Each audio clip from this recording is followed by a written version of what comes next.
Good morning, guys and girls. You're with Biker J. Today is day 2 of adventure.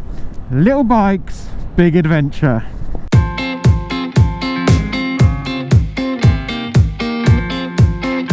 Now guys, I just want to jump in with the day 2, give you sort of a big recommendation.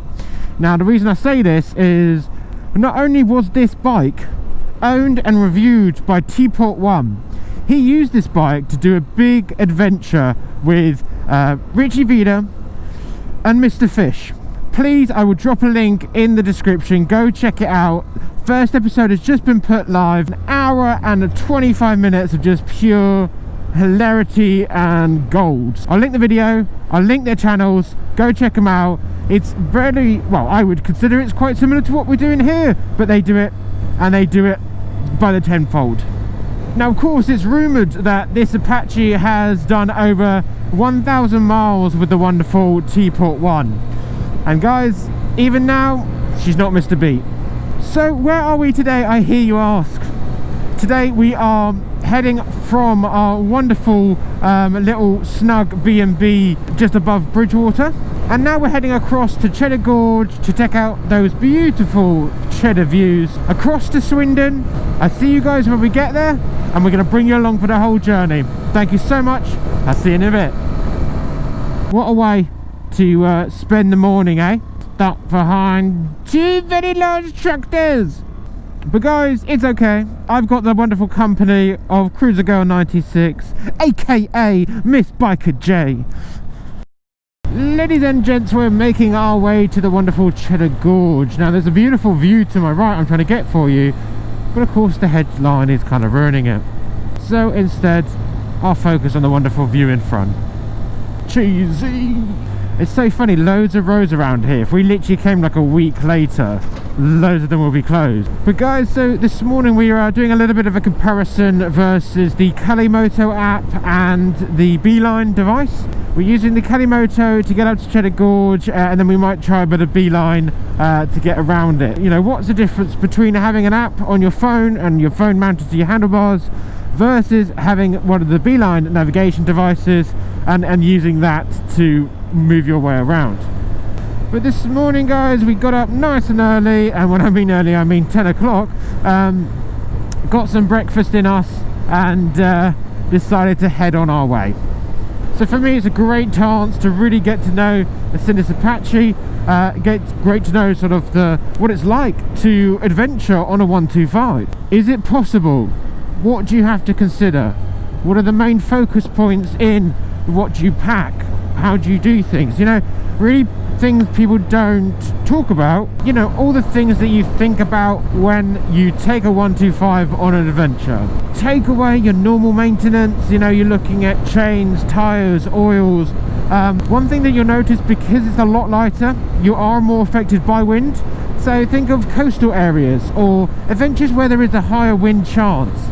You will feel more affected on a smaller bike compared to if you go away on a big adventure bike. Average speed, guys, I think we were averaging about 31.6 miles per hour on our first day. You'll be cruising about 50, 55 at most. A bit of a tight one.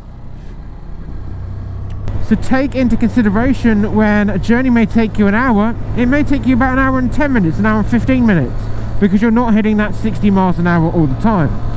Wow. What a lovely, lovely road. We've made it to Cheddar, have we? We've made it to Cheddar. Now we just need to find Cheddar Gorge. Let's continue on the road. Oh, I just got waved at by a little girl. Oh, just made my day. Just made my day. This is Cheddar Gorge, everybody. So guys, you should have seen Cheddar Gorge by now. If you haven't been here, I highly recommend it. It's a wonderful place to go. This is beautiful. So keep following this round. Keep going up. Yeah. Here. I want this in the background. Cheddar Gorge, everyone.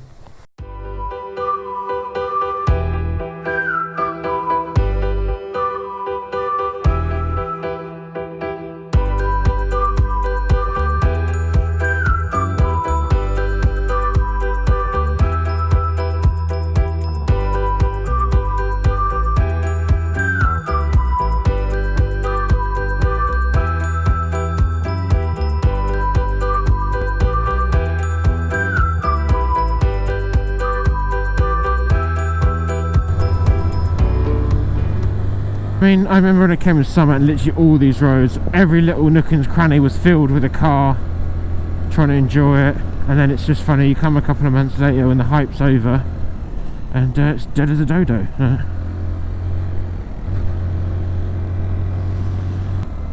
And that's the thing, you know, don't get me wrong, I love going from destination to destination, I do, that's how I like touring, but, you know, sometimes you just have to take a moment just to stop and appreciate the natural beauty.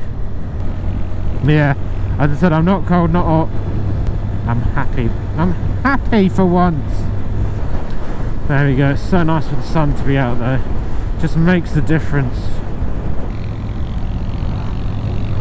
So guys, the thing about the 125 and that I'm really noticing is it makes you want to go the country way. It makes you want to take all the little side roads you wouldn't necessarily want to take a sports bike.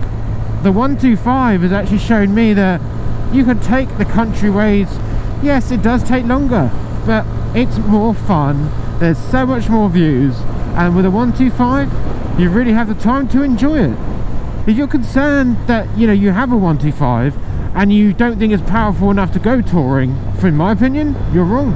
Honestly, go out there, set a destination in mind and go off the beaten track. Get lost, have an adventure. That's what it's all about. In a 125 you're not covering mass amount of miles, but you're just having fun when you're doing it. So guys, I think I've done probably about, well, 200 odd miles on this bike for just this trip alone, let alone doing an initial road review and then also doing an off-road adventure as well. And guys, I am truly blown away by the Sinnis Apache SM. Again, there's other variants that you may want to consider, the Blade for off-roading, the SMR for a bit more techie stuff, but for over, you know, 2,300, 2,400, it's a stunning machine and a lot of fun.